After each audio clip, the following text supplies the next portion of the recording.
si Attorney Paulo Tamase, The Vice President on Trial. Constitutional Law Professor at Associate Dean ng UP College of Law. Attorney Paulo Tamase. Attorney Tamase, kumusta ka na? Magandang umaga sa iyo. Si Orly Trinidad ulit sa DCWB. Attorney Paulo. Magandang umaga, Orly, at sa inyong mga taga-subaybay. Kumusta ang iyong observation sa ikaapat na trial ikaapat na pagdinig po ng Vice President impeachment? Kasi yung iba sa atin, ako personally, naging sa akin okay lang. Ikumpara ng mga unang araw. Medyo naging malaya lahat at lahat ng kinakailangan mo marinig, narinig mo dahil hindi naging mahigpit. Ibig sabihin, walang naging bastonero ng walang paintulot. Lahat ay malayag na itanong at nasagot kahapon. Pero ano sa pangkalahatan ng iyong observation, Attorney Tamase? Tama ko, no? Maganda ko yung, I think, evident change, obvious ho, nag-iba yung tact ng depensa kahapon in terms of, I think, hinayaan ho nila na magsalaysay si Lotok. Jeremy Lotok. Attorney Lotok. Na, kasi kung tutusin po, kung nasa korte po ito, may mga pagkakataon naman po talaga na mag-object na patas. No, kung sa direct po niya. But I think yung tact nga po tama naman, hayaan niyo siya magsalita. No? Tapos sa cross-examination natin, pahihinain yung ebidensya or bubutasin yung testimonya niya. Siguro po, napansin lang din natin na yung senator judges, kahit mas nababantayan po natin yung testimonya ngayon dahil hindi nga po masyadong ma-object, kahit sila po naiinip kasi medyo matagal po yung cross-examination natin.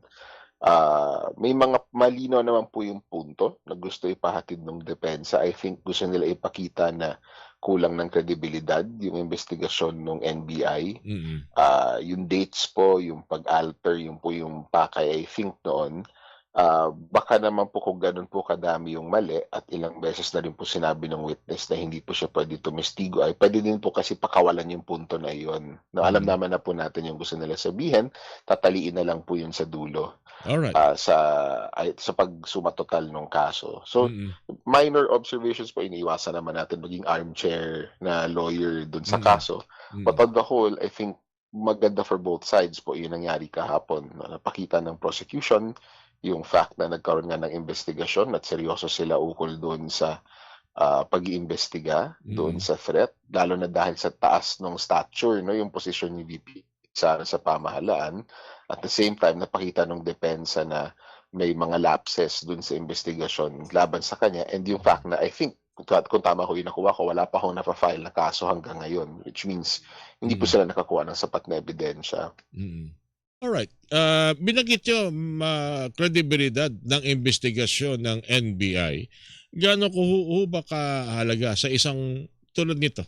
Itong kasong ito, napanood naman na lahat, Attorney Tamase. Siguro kayo, napanood nyo na naman ng video. At yung siguro, yung mga ilang mga detalye noon, yung video mismo magsasabi kung ano talagang nakasaad, paano binanggit yon at ano nasa ligid. Pero sinasabi nyo nga, ang nasasalag dito sa pag-question ay kung paano ito inimbestigahan ng NBI. Particularly doon sa mga petsa, mga wordings, mga salita na tinanscribe na instead of ma'am, mama. Gaano ho ba kahalaga ho iyon? Para siguro may mga estudyante kayo na maari sa klase niyo humame, tanungin sa inyo yan, Attorney Paulo. So, paano niyo ito mapaliliwanag itong gatong detalye ng isang investigasyon sa pagdinig sa korte? Kausap ko yung mga estudyante kahapon, no, kasi may impeachment watch po kami na ginagawa sa UP Law ngayon. So nasabihan ko na yan po ang kahalagahan ng typographical error. Pag nahuli kayo, minsan nakala nyo maliit na bagay lang, pero pwedeng diinan yan nung kabilang panig, no? But anyway, mahalaga po yung credibility ng investigasyon kasi una, kung hindi po credible yung investigasyon, pumapasok po yun doon sa naratibo nung depensa na persecution po ito, hindi po prosecution, no? Parang binidiin, iniipit, essentially pinapersecute si VP Sara ng pamahalaan. Kaya babalikan niyo yung tanong, may line of questioning, I think twice lumabas na parang sino po ba ang may control sa NBI? Now, tama po si Attorney Lotok na bagaman ang NBI nasa ilalim ng DOJ at ang DOJ nasa ilalim ng Pangulo, may tradition po ng independence yung sangay na iyon. Hindi po nakikialam, I think except for one administration, hindi po nakikialam ang Pangulo sa investigasyon May observation ng ako DOJ. dyan. May observation yung Attorney Paulo Tomase. Tama ba? Mukhang yun ang inaabangan na tanong ni Attorney Ligutan. Hindi mukhang kasi sa mga napapansin natin, hindi lang pinaghahanda ko paano mo aalalayan magpahayag ang iyong testigo, kundi babantayan mo rin yung mga tanong na alam mo na pati tinanong sa testigo mo, eraratsada yung iyong witness doon para makapuntos. But actually, yung kahapon nga, nakita naman natin, and I think yung prosecution naman kahapon yung medyo mainit about objecting to yung questioning. Kung yung witness po, lalo na yung witness abogado na may experience, minsan kaya na po niya alagaan yung sarili niya. Na kung hindi po siya maililigaw din nung defense counsel in yung case kapon. So, but yung credibility po ng investigation, napakahalaga po. Kasi kung hindi po credible yung investigation, then pumapasok siya doon sa persecution angle. On the part of the prosecution, mahalaga naman yung investigation aspect kasi tinusubukan nga nila ipakita na hindi lamang kasi nabanggit yung video but ang tanong lagi ng tao doon ano ngayon, baka naman mainit ang ulo niya, no? May yung mga Duterte po may character naman talaga sila na medyo pabaya sa pagsasalita sa publiko, so baka hindi naman po nagta-translate to a threat. So I think yung investigation was supposed to show na seryoso yung threat, no? Kung hindi natin alam kung nag-contract ng assassin ultimately, but yung part naman kasi nung impeachable offense dito ay hindi yung contracting lang but the fact na may threat na ginawa. So important actually for the prosecution na makita na inimbestigahan siya ng maayos. So doon tayo nagkakatalo ngayon. Hindi pa ako kasi tapos yung cross, so hindi natin alam kung may nakita pa yung depensa. But so far may points for both sides kung gusto natin i-put it that way, no? Maganda na napasok ng prosecution yung fact na nagkaroon ng seryosong investigation over it. On the defense's side, no, tinry naman nila i-undermine kung seryoso ba talaga yung investigation na yun in the first place or nagka-copy-paste lang sila ng mga affidavit nila. Parang ano kasi, no? Bagamat seryoso ka, sana naging sincere ka na rin sa detalye sa iyong affidavit. Anyway, may ano naman yan. Sabi nga na different folks, the different strokes din naman talaga Attorney Tomase. Lalo na yung iba po mas nakafocus doon sa detalye ng kaso. Hindi doon sa letter, numero at petsa ng affidavit Attorney Tomase. Siya nga pala, binanggit nyo kasi assassin. Tama bang observation na mukhang hindi mo malaman ngayon kung kanino ang bigat ng obligasyon, kung sino dapat na tumukoy doon sa sinasabing nakausap ni Vice President Duterte sa kanyang Zoom o sa kanyang na-stream na press conference? Paano ba dapat itrato itong assassin? Sino dapat magpresenta nito o sakasakali man, Attorney Tomase? Opo, no? Nabanggit din po yan dun sa questioning ni Senator Bam kahapon, yung konsepto ng burden of yung proof. Yung burden of proof po, so dalawang bagay po yan. Yung burden of proof, hindi po talaga nagpapalit yan. No? Kung kanino po siya nakaatas sa simula ng kaso, sa kanya po siya nakaatas hanggang dulo. In this case, kung balikan yung statement ni Senator Escudero noong day 1, and tama po siya, ang burden of proof ay yung nasa prosecution. Kasi sila yung nag-akusa. So sa kanila, sila po yung kailangan patunay. But yung burden of evidence, ibang bagay po yun. So yung burden of evidence, yun po nag-shift batay dun sa presentasyon. So nagkaroon na po ng allegation ngayon, no, na nag-hire ng assassin galing mismo sa bibig ni VP Sara.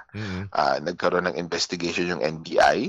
I think may statement si Justice Azcuna na nag-shift na yung burden of evidence, hindi yung burden of proof, yung burden of evidence ngayon dun sa kabila, sa depensa, na kailangan nyo ngayon magpakita ng ebidensya kahit papaano na hindi nga talaga nag-contract ng assassin.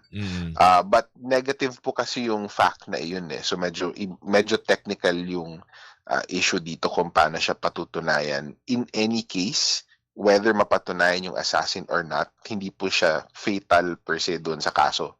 Ibig sabihin, hindi po pwedeng mamatay yung kaso kaagad dahil lang walang assassin. Kasi ang pinag-uusapan po natin dito ultimately ay hindi naman kung dapat makulong si VP Sara sa pag-hire ng assassin, but kung dapat pa siyang pagkatiwalaan batay doon sa overall conduct niya, yung fitness niya, from yung press conference hanggang doon sa di umano'y paghain or paghahanap ng isang assassin laban sa Pangulo. Oh, binabanggit niyo yan kasi parang ang dating, kung walang may pipresentang assassin, walang grave threat. Tama ba yung tama yung impression na ganun, Attorney Tamase? Well, hindi po. Both in a court of law, both kung criminal na kaso to at lalo na po sa impeachment. Kasi hindi po kailangan actually. Grave threat ang binabanggit natin. Hindi kung wala mang makitang kung wala mang makita, dapat din sigurong tingnan kung ano yung pinaka-resulta. Tama ba? Yung pinaka-resulta ng mga pahayag ng yun. Yun ang parang nakikita kong tinatakbo ng patatanong ng mga senator judge kahapon kasi, Attorney Tamase. Opo, and dun po tayo babalik sa testimonya ni Attorney Lotok. No? The fact po na nag-investiga yung NBI on its own sa sarili po niya, mahalaga po yun. Ibig sabihin, sineryoso po nila yung threat na iyon. Sineryoso po nila dahil nanggaling po yung threat or yung statement sa pangalawang pinakamataas na opisyal sa pamahalaan. Yung opisyal po na yon ay malaki ang following, no? Popular po siya, sikat po siya. At batay doon sa factors na inilahad nila kahapon, nandun po siya sa mas malaking konteksto na hindi na po united ang unit team, no? Naghiwalay na yung pangulo at yung pangalawang pangulo, naging toxic na yung relationship nila. So bagaman sabihin na natin halimbawa na walang assassin, hindi po necessarily lost yung kaso ng prosecution dahil ang pinag-uusapan po natin ay yung pangalawang pangulo po ba sa laki ng impluwensya niya, dapat po ba siya makapagbitiw ng ganitong salita at ma-destabilize yung pamahalaan. Alright. So ang inaabangan naman natin sa depensa ay ano yung maisasagot nyo ngayon doon? Freedom of speech pa? Na naaamoy na natin, nasimula na siya pag-usapan kahapon, no? Or hindi po ba credible yung threat? Hindi po seryoso iyon. Alam naman po ng mamamayan na ganito sila magsalita. So makikita po natin yun, I think, kung hindi sa cross-examination, doon sa pagpapakita mismo ng ebidensya ng depensa. Alright. Anyway, Attorney Tamase, maraming salamat po rin sa inyong pagsama. Siguro sa mga susunod pa, hayaan nyo magkakwentuhan po ulit tayo tungkol po dyan sa Vice President trial, impeachment trial ni Vice President Duterte. Maraming salamat, Attorney Tamase. Ingat po kayo. Maraming salamat din po. Magandang umaga. Constitutional Law Professor, Associate Dean ng UP College of Law, Attorney Paulo Tamase, ang inyo pong napaking